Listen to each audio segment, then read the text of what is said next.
Creo que ayer comenzamos el tema de la inductancia, ¿verdad? Bueno, solo para revisar lo que estamos haciendo es el cálculo de la inductancia mutua y también la autoinductancia, que prácticamente es lo mismo, ¿verdad? La forma de calcularlo es muy similar. Como ustedes ven, la inductancia mutua la calculamos con esta integral, pero buscamos el método más fácil, que es hacerlo con el flujo, ¿verdad? Así, y despejar para m. La inductancia mutua es una m y la autoinductancia es una L, ¿verdad? Entonces la autoinductancia siempre se calcula de la misma forma. Lo podemos hacer de la misma forma con la integral directa, que es esto, y con el flujo. Despejamos de acá para L. O sea que el método, ¿verdad?, para calcularlo es prácticamente el mismo, solo que es conceptualmente diferente, porque cuando hablamos de autoinductancia estamos hablando de un solo inductor, ¿verdad?, un solo circuito. Bueno, entonces, en este problema tenemos que calcular la inductancia mutua que tiene este sistema. Son dos corrientes rectas y un rectángulo. Bueno, entonces lo que se hace aquí es calcular el flujo, ¿verdad?, a través del área de ese rectángulo, y luego despejamos para la inductancia mutua, que es M. Esto es lo que tendríamos que hacer. Bastante simple, ¿verdad? Bueno, solo que lleva un poco de tiempo, ¿verdad? Porque hay que calcular la inducción, después hay que calcular el flujo, pero la ventaja aquí es que como los alambres son infinitos, ustedes pueden usar la ley de Ampère para obtener B. ¿De acuerdo? Pueden usar la ley de Ampère. No nos vamos a detener en esos detalles, ¿verdad? Porque eso ustedes ya lo tienen que manejar. Entonces las inducciones son estas, para los dos alambres. Son básicamente las mismas, solo cambia el signo por el sentido de la corriente. Y eso sí, ¿verdad?, que están separadas a una distancia diferente del rectángulo. Entonces, después con estas inducciones, yo calculo el flujo. Calculo el flujo del alambre 1 a través del rectángulo. Recuerden que hay dos alambres, ¿verdad? Dos alambres y el rectángulo. El alambre 1 y el 2. Entonces ustedes calculan el flujo del alambre 1 a través del rectángulo. Entonces, lo hacemos con esta integral. Sustituyo la inducción de 1, el diferencial de área, que apunta en la dirección de phi positivo. Eso porque nosotros lo hemos elegido así, ¿verdad? Los límites de integración, ayer les estaba explicando, ¿verdad?, que esos límites los colocamos basados en el hecho que nosotros, para calcular la inducción, este campo 1 del alambre 1, nosotros colocamos el origen en el alambre 1. Entonces, como la inducción de 1 depende de ρ, este ρ es medido desde el origen, y claro, la inducción que provoca este alambre en el rectángulo depende de este ρ, depende de la distancia desde el origen. Por esa razón, los límites los tenemos que medir desde este origen. Porque una persona puede decir, bueno, yo voy a integrar en el área del rectángulo y voy a integrar solo de A a B, de 0 a B y de 0 a A. Pero no es así, ¿verdad? Tienen que medir las distancias desde el origen, que está en el alambre, por la inducción, porque esa inducción es variable. Ahora, si la inducción fuese constante, ahí sí, ¿verdad? No importa. Si la inducción magnética fuese constante, ustedes los límites los pondrían, en este caso, en los límites en ρ, los pondrían de 0 a A, y en Z de 0 a B, si la inducción fuera constante, ¿verdad? Bueno, entonces nos quedarían así, ¿verdad?, los límites. Como pueden ver, el eje Y sería ρ, vamos desde D más D a D más D más A. Así quedaría el límite.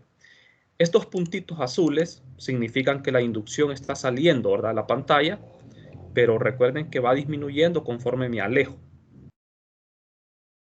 Bueno, entonces, estas flechas amarillas indican el sentido en el que recorremos la trayectoria, de manera que el pulgar apunta hacia adentro, ¿verdad? Ese es el diferencial de área. Entonces, resolviendo la integral, tenemos esto, un logaritmo. Este es el flujo de 1 en el rectángulo. Ahora veamos el flujo del alambre 2 en el rectángulo. El alambre 2 se encuentra más cerca del rectángulo y la inducción es positiva, va en la dirección de phi positivo, como pueden ver. De manera que la inducción en el rectángulo está entrando.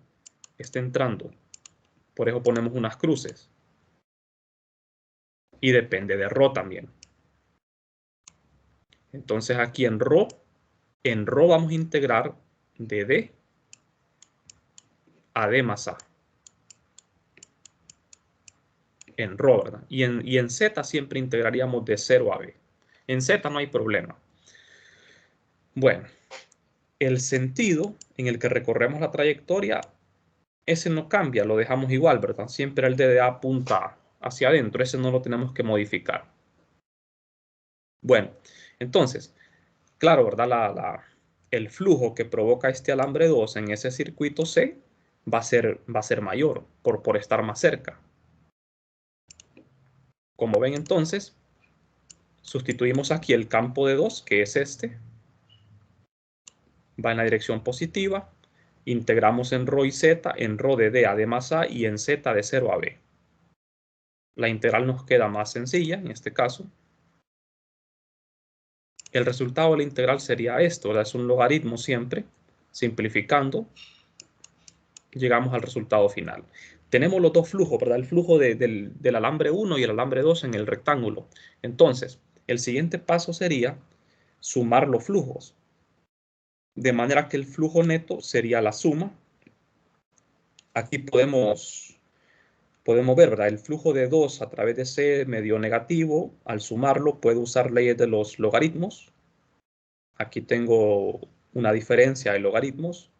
Eso lo puedo escribir como el logaritmo de un cociente, ¿verdad? Así. Y simplifico. Aquí hacemos la operación, esa operación oreja. Y simplificamos un poco, ¿verdad? Aquí, como ven, este término se cancelaría, ¿verdad? Y podríamos simplificarlo más. Ahora bien, vamos a ver. El siguiente paso sería obtener la inductancia mutua M. De manera que de esta fórmula vamos a despejar M. Pero como pueden ver ustedes, aquí tenemos una suma, ¿verdad? Porque teníamos dos circuitos que estaban provocando un flujo en el rectángulo. Entonces, como tenemos que K va de 1 a 2, sumamos. Tenemos dos términos en la suma. M1C, M2C. La corriente 1, la corriente 2. Las corrientes son de igual magnitud, de manera que las podemos factorizar. Y aquí me quedan las inductancias. ¿De acuerdo? Pero estas inductancias las podríamos resumir así. La suma de esas dos inductancias es la inductancia total. Y despejo para M, para la inductancia mutua total de esos tres circuitos, ¿verdad? Y me quedaría esto, donde este flujo es el flujo neto, dividido entre la corriente.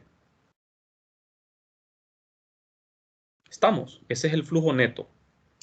Entonces sustituyo aquí el flujo neto, que es esto, dividido entre la corriente. Recuerden, vamos a ver. El flujo me quedó en función de la corriente, el flujo neto. Aquí lo tenemos. Aquí aparece la corriente, miren. Aparece la corriente. Esa corriente entonces se cancelaría al dividirlo entre esta corriente. Y me queda esto. Esta inductancia, como ustedes pueden ver, la inductancia mutua, no depende de la corriente, solo depende de las dimensiones de cantidades geométricas, de lo que B, D, A y D mayúscula. O sea, esto es pura geometría, ¿verdad? Tiene que ver con la forma, la disposición que tienen los circuitos. Pues esta es la inductancia mutua. Como pueden ver ustedes, ¿verdad? Seguimos el método más fácil, que es calcular los flujos. Bueno, entonces ya tenemos la inductancia mutua. No sé si tienen preguntas.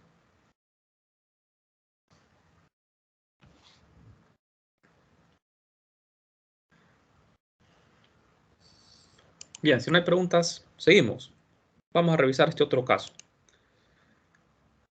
Debemos determinar la inductancia mutua entre un alambre recto muy largo y una espira conductora con forma de triángulo equilátero, como este, como se ve en esta figura.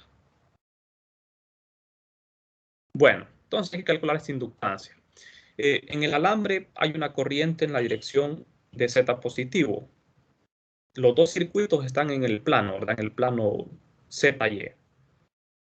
Y aquí tenemos la distancia, ¿verdad? De este vértice del triángulo a esta recta es D.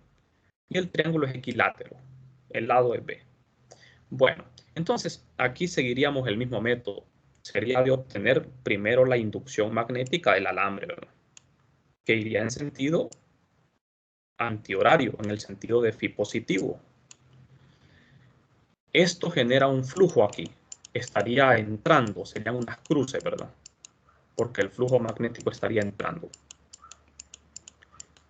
Pero, como ustedes saben, como la inducción de un alambre depende de 1 sobre ρ, va disminuyendo conforme me alejo.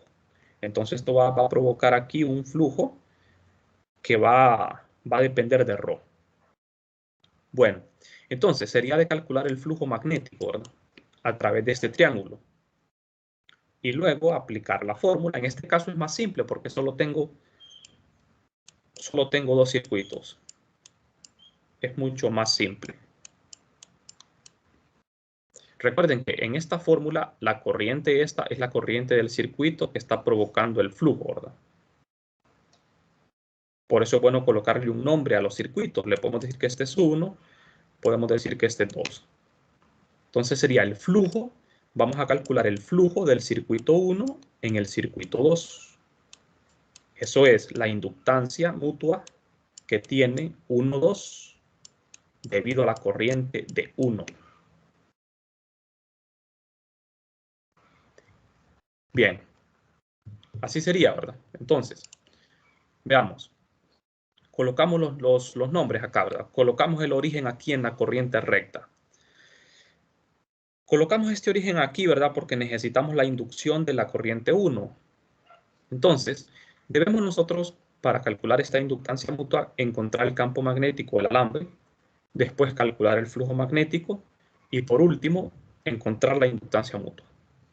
Recuerden esta notación que es muy importante. ¿Ve? Aquí J, ¿quién es J? Es el alambre, es la corriente 1, ¿verdad? ¿Quién es K? Sería el triángulo. K es el triángulo. ¿De acuerdo? Y J es la corriente del alambre 1. Bueno, entonces, primero con la ley de Ampère. Como el alambre es infinito, puedo usar la ley de Ampère. La ley, o sea, esa es la ventaja, ¿verdad? En estos problemas, que si el alambre no fuera infinito, no podríamos usar la ley de Ampère, ¿verdad? Tendríamos que calcular la inductancia, quiero decir, la inducción con el método directo, con la ley de Biot-Savart, que sería más complicado, ¿verdad? Entonces, aquí nos facilitan el trabajo debido a que ese alambre es infinito. Bueno, calculo entonces la inducción y ustedes ya saben que este resultado va a dar el mismo que nos dio anteriormente en el problema que acabamos de hacer. Esta es la inducción. Bien, entonces, con la inducción, el siguiente paso es obtener el flujo magnético. Así. Bueno, entonces el diferencial de área es el mismo diferencial que usamos en el problema anterior, ¿verdad? Porque tenemos un triángulo que está localizado en el plano Z, en el plano ZY. Colocamos un diferencial de área.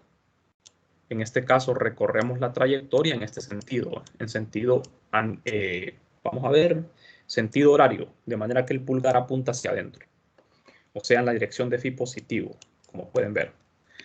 Entonces, vamos a ver.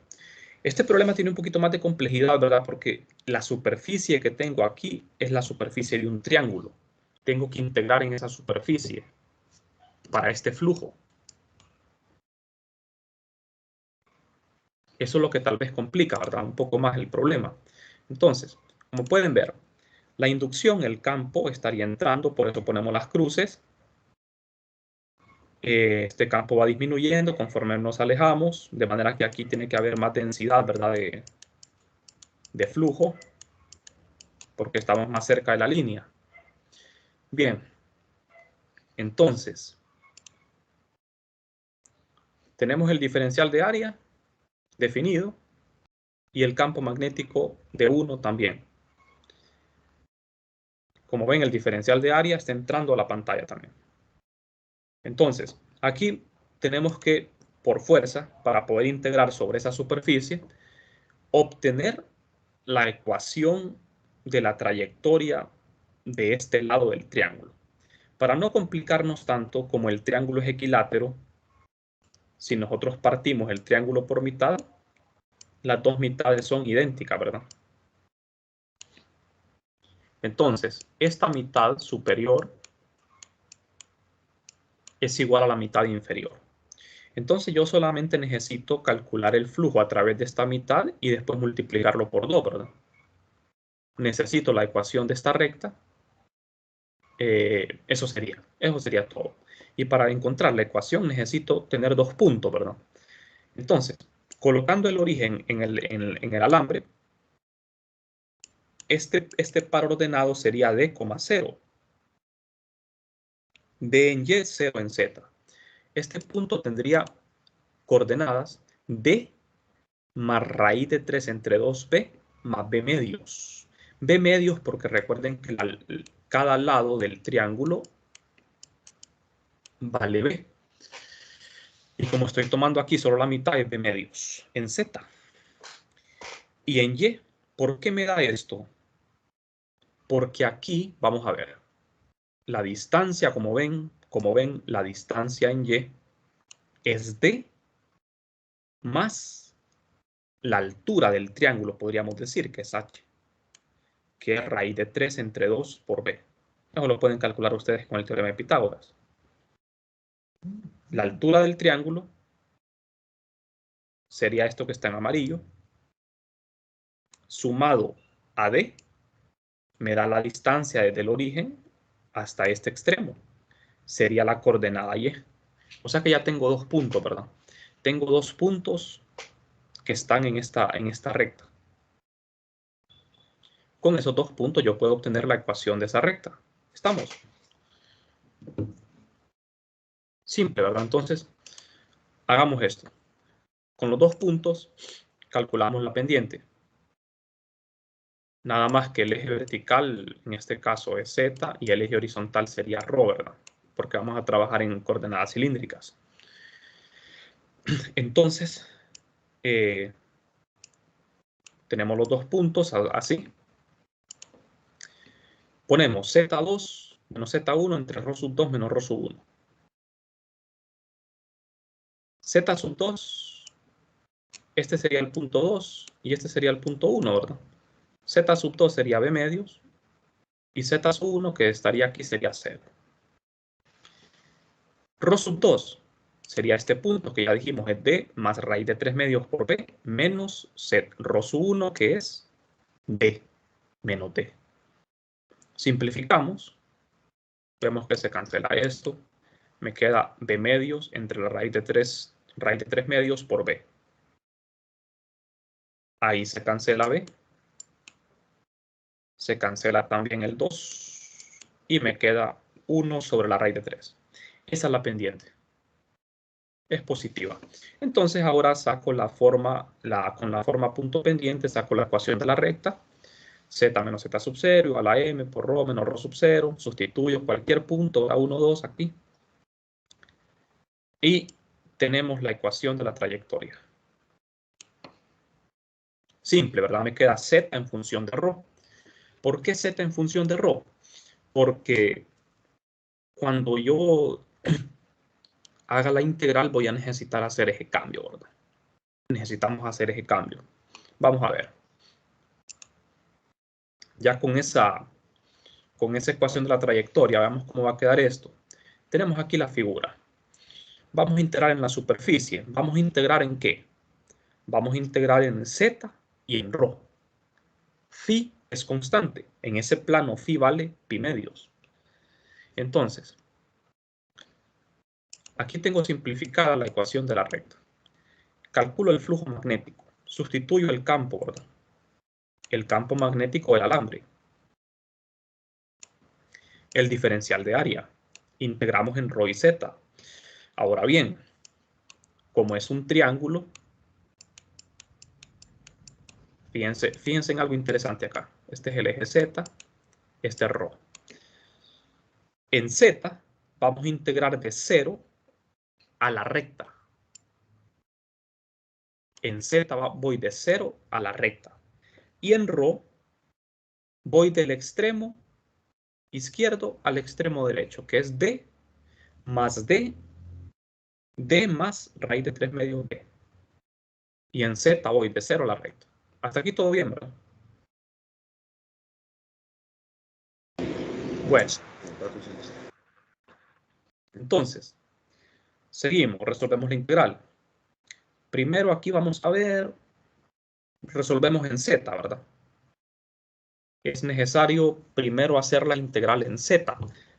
Aquí sí es necesario el orden de integración, no pueden integrar como ustedes quieran. Primero tienen que integrar en Z.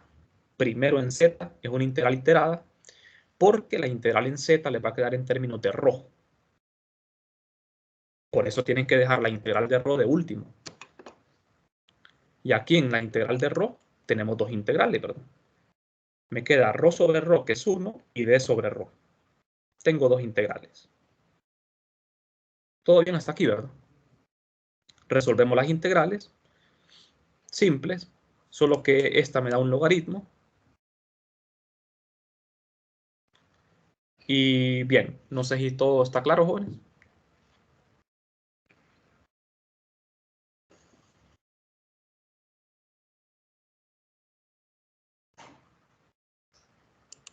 Bueno, entonces, simplificamos. Evaluamos en los límites. Aquí tenemos logaritmos. Y el resultado quedaría así. No se puede simplificar más, ¿verdad? Este es el flujo. Este es el flujo magnético de 1 sobre 2.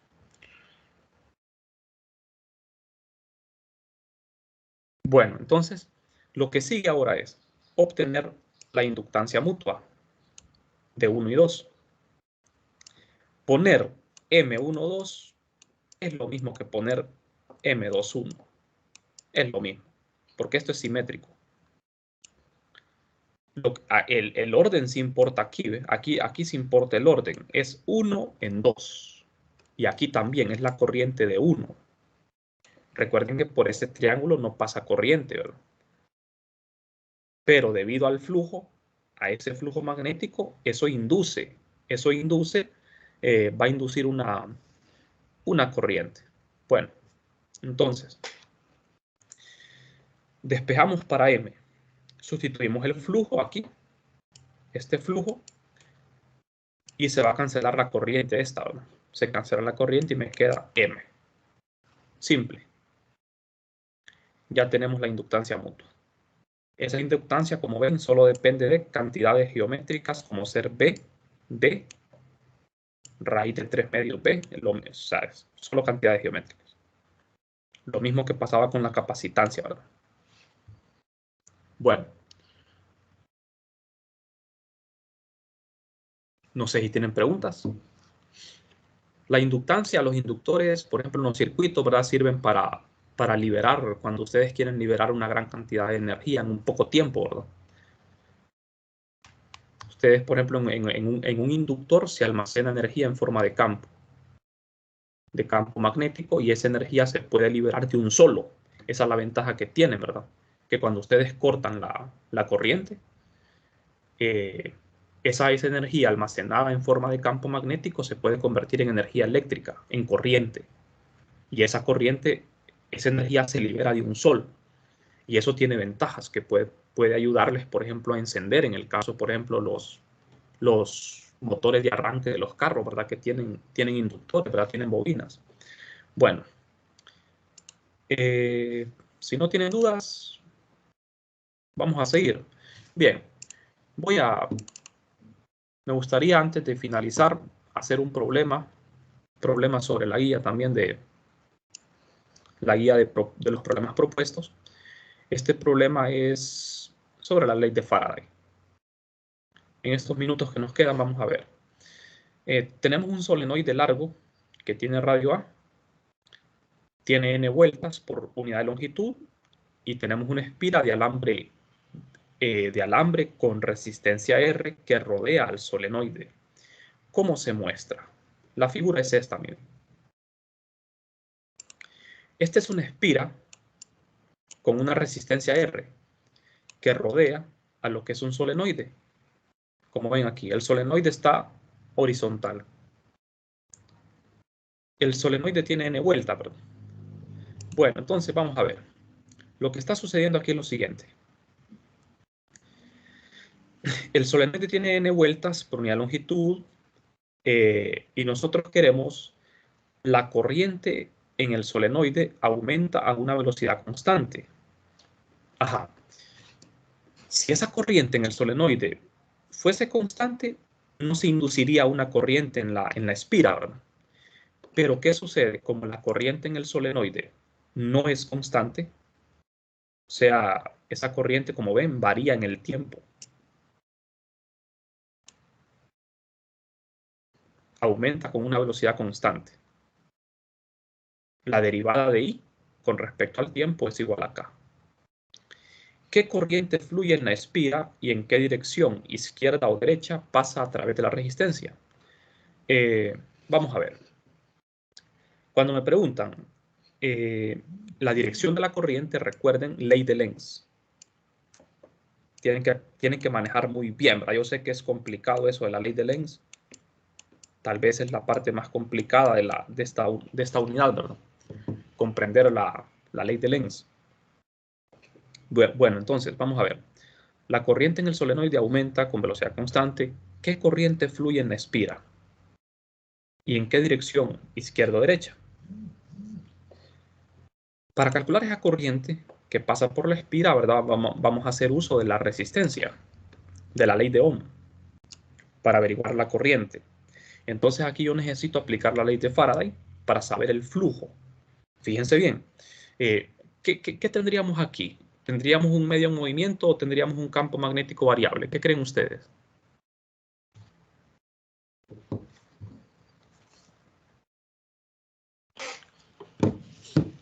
¿A qué se debe la FEN inducida?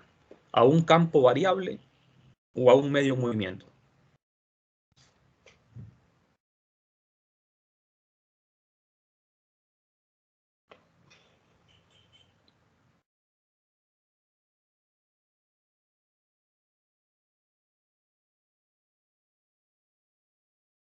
Uh-huh. Pueden ser las dos cosas, porque si el campo es variable, induce una FEN en un cuerpo estático, pero por ejemplo los generadores, el campo es constante, el de un imán del imán que tienen los rotores de los generadores, pero lo que se mueve es el rotor, no el campo. Sí, sí. Bueno, es cierto lo que usted dice, pero vamos a ver, en este caso, ¿a qué se debe la FEN? ¿Se debe a que la espira se mueve o se debe a que el campo magnético varía?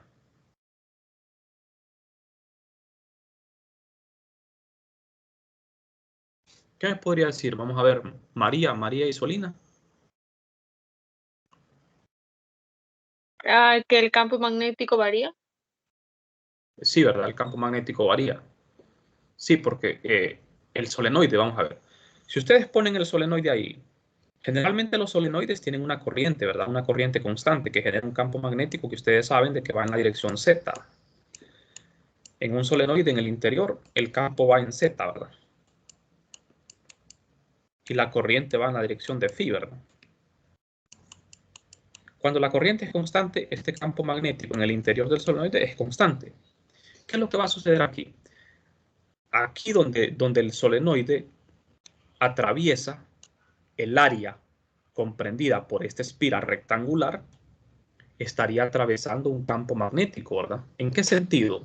Si ustedes ven el sentido de la corriente, el sentido de la corriente de ese solenoide es como que ustedes tuviesen este solenoide y lo pusieran horizontal. El campo apunta hacia la derecha, ¿verdad?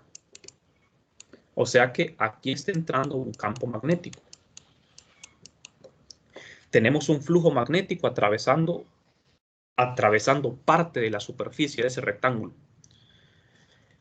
Entonces, si la corriente fuese constante, aquí no nos induciría ninguna FEN, porque tendríamos un campo magnético constante y un medio estacionario, porque la espira está estacionaria y el solenoide está estacionario. Entonces, la única forma es hacer variar el campo magnético, ¿verdad? Y por eso es que la corriente se hace variar en el tiempo. Al hacer variar la corriente en el tiempo, el campo magnético va a variar también, pues. Y esa variación del campo es lo que va a inducir una FEN. ¿Estamos? Eso va a inducir una FEN. Claro, va a ser una corriente directa, no va a ser corriente alterna, ¿verdad? No va a ser una corriente alterna, va a ser una corriente directa. Recuerden, ¿verdad? Que en los generadores eléctricos es una corriente alterna, ¿verdad? Porque hay un medio que está rotando. Eso genera una corriente alterna. Pero en algunos casos es una corriente directa la que se genera, como en este, por ejemplo. En esos casos, cuando hay una corriente directa, es fácil usar la ley de Lenz, ¿verdad? Pero cuando hay corriente alterna, no, porque eso está oscilando. Se está invirtiendo, ¿verdad? La dirección de la corriente. Bueno, entonces, aquí lo que hacemos es lo siguiente. Yo siempre acostumbro colocar los sistemas de la mejor forma, ¿verdad? Para que yo pueda ver lo mejor. Por ejemplo, si pongo este sistema vertical, yo puedo ver mejor, imaginar mejor las cosas, ¿verdad? Entonces, colocamos la espira en el plano XY y el solenoide lo ponemos vertical.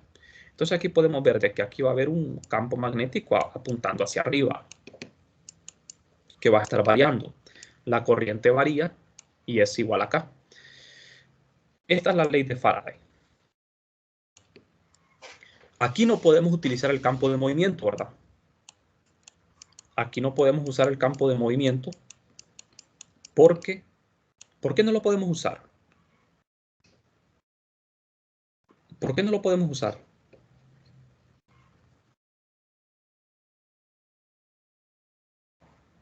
Porque el medio está en reposo. ¿Quién es el medio?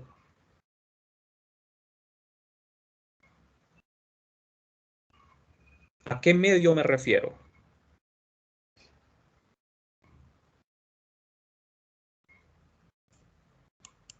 El medio es la espira. El solenoide no, el solenoide no me interesa. Lo que me interesa del solenoide es la inducción que produce, ¿verdad? O sea que yo en el del solenoide lo único que me interesa es la inducción. El medio en este caso es la espira.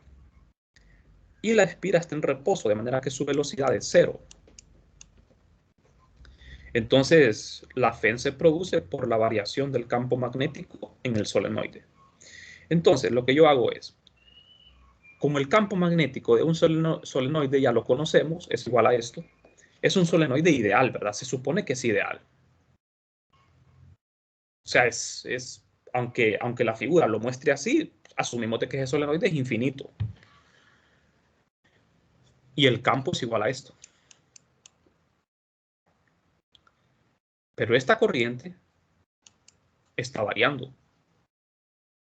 Entonces, el flujo, ya sabemos cómo calcularlo, ¿verdad? Y después que tengamos el flujo magnético, con la ley de Faraday calculamos la FEN. Y con la FEN obtenemos la corriente que pasa por la resistencia. Bueno, entonces veamos. Vamos a ver. Olvidémonos del solenoide. Pensemos entonces solamente en la espira. La espira está siendo atravesada por un campo magnético variable que está aumentando en el tiempo. Fíjense bien en eso, acuérdense de eso. Ese campo que ustedes ven aquí, estos puntitos, son las líneas de campo que están atravesando la superficie de esta espira. No toda la superficie está siendo atravesada por el campo, solo esta parte, la parte que es cortada por el solenoide. Y este campo está incrementando con el tiempo. Aquí es bien fácil usar la ley de Lenz, es bastante fácil. ¿Hacia dónde va a apuntar la corriente inducida en la espira? Si el flujo magnético está aumentando en el tiempo, entonces la espira, por la ley de Lenz, tiene que generar una corriente en este sentido, en el sentido antihorario, para producir un campo magnético en dirección opuesta a este. O sea, el campo magnético de esta espira va a apuntar hacia abajo, en dirección contraria al campo magnético del solenoide. Ahora, si fuera al revés, si este campo magnético estuviese disminuyendo en el tiempo, la corriente iría al revés. Porque recuerden que la ley de Lenz me dice que la corriente o la FEN inducida en un circuito tiende a oponerse al cambio que la provoca. Como ese campo magnético externo está cambiando, está aumentando, entonces la corriente inducida tiene que oponerse a ese cambio, generando un campo magnético en dirección opuesta. Ahora, el campo magnético de la espira no necesariamente tiene que ir en la dirección opuesta. ¿Qué pasaría si estuviese disminuyendo? Si el campo magnético siempre va a apuntar hacia arriba, pero estaría disminuyendo, entonces la espira va a generar una corriente en la dirección de phi positivo, y el campo magnético de la espira iría también en la misma dirección. O sea que la ley de Lenz no me dice a mí que el campo magnético de un circuito se va a oponer a la dirección del campo magnético que lo genera. No, no se opone a la dirección, se opone al cambio. Por eso que tal vez la ley de Lenz, ¿verdad?, es un poco complicada. Bueno, entonces, en este caso, digamos, es bien simple verlo. Este diferencial de área es un diferencial de área que lo colocamos en la superficie, pero no aquí, ¿verdad? Así como lo tengo yo, sino en la superficie que es atravesada. En esta superficie. Aquí es donde tenemos que colocar el diferencial de área. Y lo colocamos en la dirección de Z positivo. Vamos a ver, el área de este circuito es un área rectangular, ¿verdad? Pero nosotros vamos a calcular el flujo solamente sobre el área que es atravesada por el campo magnético, que es un círculo. Entonces, como ven, sustituimos el campo, sustituimos el diferencial de área e integramos de 0 a el radio del solenoide, o sea, el radio de esta circunferencia. Y en phi de 0 a 2pi. Y esto sería el flujo magnético. Miren. Este flujo magnético lo vamos a derivar respecto al tiempo. Ustedes piensan que este flujo es constante, pero no, ¿verdad? Porque la corriente varía con el tiempo. Entonces, cuando yo calculo la derivada del flujo respecto al tiempo, esto no es cero. Aquí A es una constante, phi es una constante, n es constante, mu es constante, pero la corriente I no es constante. La corriente I varía con el tiempo. Y su derivada es K. La derivada respecto al tiempo es K. Entonces, esta es la FEN. Esta es la FEN. Bueno, ahora, por la ley de Lenz, ¿verdad? La corriente va en el sentido horario. Eso ya se los expliqué, ¿verdad? Eso es la ley de Lenz. La ley de Lenz no es una ecuación, ¿verdad? Es un enunciado nada más. Bueno, entonces, la ley de Ohm me ayuda a encontrar la corriente que pasa por esa resistencia. Sustituyo la FEN, pero el valor absoluto, y despejo para la corriente. Y eso me da este valor. Esa sería la corriente inducida. ¿Estamos? Simple, ¿verdad? Esa es la corriente. Es una corriente variable. Bueno, la siguiente parte del problema es si la corriente I en el solenoide es constante, pero el solenoide se saca del circuito y se reinserta en la dirección opuesta, ¿qué carga total pasa a través de la resistencia? Bueno, aquí la situación se complica un poco porque fíjense, la corriente ya no es variable, es constante. Pero ahora siempre tendríamos un medio estacionario y un campo variable, porque el hecho de meter el solenoide y después sacarlo, eso hace que el campo magnético sea variable. No sé si me explico con eso. Imagínense ustedes, ¿verdad? Está el solenoide aquí. El solenoide tiene corriente constante, de manera que no se produce ninguna corriente inducida. Pero ¿qué pasa? Ustedes vienen y quitan el solenoide y lo vuelven a poner. Ese hecho de quitarlo y volverlo a poner hace que el campo magnético que atraviesa esta espira esté cambiando, que aumente y disminuya. En ese tiempo en el que ustedes quitan el solenoide y lo ponen, se induce una corriente. Una vez que el solenoide se queda quieto, la corriente desaparece, porque recuerden, la corriente en este caso es constante. Entonces, ¿qué es lo que vamos a hacer acá?